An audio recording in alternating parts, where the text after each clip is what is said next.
In a crowded hall, Nikola Tesla speaks of a world where power runs invisibly through air, turning cities into living circuits. He recalls sleepless nights and experimental sparks that kept him chasing a dream that trembles on the edge of reality.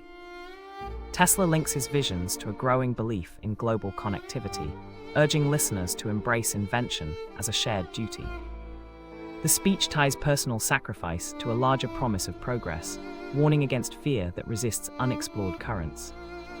His call leaves the crowd buzzing with a hopeful hunger for a wireless tomorrow.